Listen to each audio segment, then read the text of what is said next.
నమస్తే శ్రీమాత్రే నమః శ్రీ గురుభ్యో నమః 7వ తారీఖు జూన్ నెల 2025 శనివారం నాటి దిన ఫలితాలు పంచాంగం ప్రకారము ఈరోజు పంచాంగము స్పెషల్గా ఈరోజు బక్రీద్ పండగ ప్రతి ఒక్కళ్ళకి ప్రేక్షకులలో బక్రీద్ శుభాకాంక్షలు తెలియజేసుకుంటున్నాను.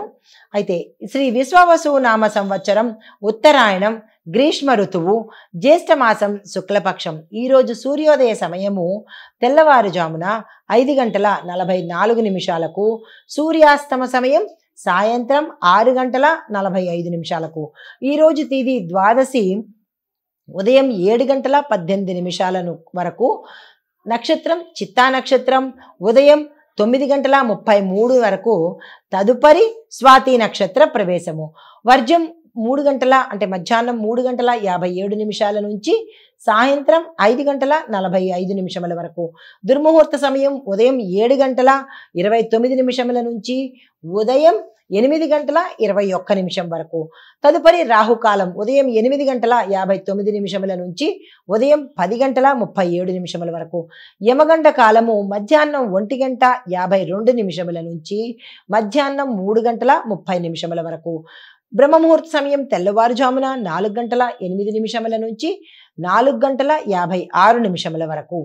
అమృత ఘడియలు రాత్రి సమయంలో 2:56 నుంచి తెల్లవారుజామున 4:45 వరకు. అభిజిత్ ముహూర్తము ఉదయం 11:49 నుంచి మధ్యాహ్నం 12:41 వరకు. ఇది నేటి పంచాంగం.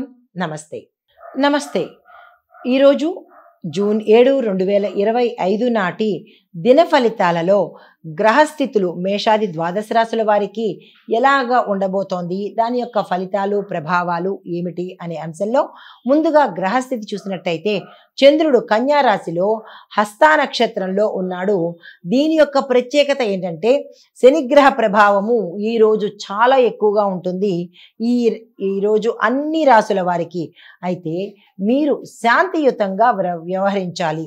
ఈరోజు ప్రత్యేకత శనిగ్రహ ప్రభావము అన్ని రాశుల వారికి ఎక్కువగా ఉండబోతోంది.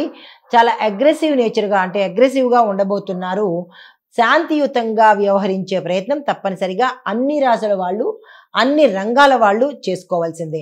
అయితే ముందుగా మేషరాశి చూసినట్టయితే పనిలో ఒత్తిడి ఉంటుంది. అప్పుల విషయంలో అప్రమత్తత అవసరము. అలర్ట్గా ఉండండి.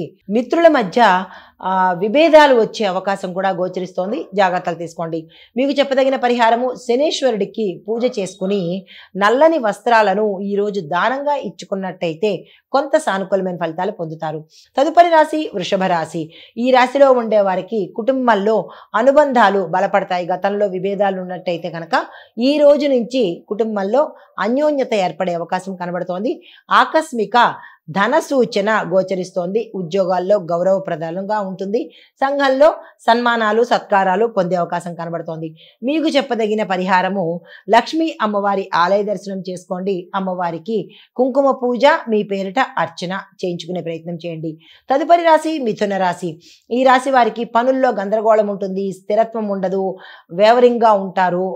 ఒక రకమైన సంశయంగాను సందేహంగాను ఉండిపోయే అవకాశం కనబడుతోంది. జాగ్రత్తలు తీసుకోండి. ఈరోజు మౌనంగా ఉంటేనే మంచిది అని చెప్పడం జరిగింది. అయితే కొన్ని వార్తలు మిమ్మల్ని ఆశ్చర్యానికి గురి చేసే అవకాశం కనబడుతోంది. మీకు చెప్పదగిన పరిహారము విష్ణువర్ధన మంత్ర పఠనం తప్పనిసరిగా చేసుకోండి.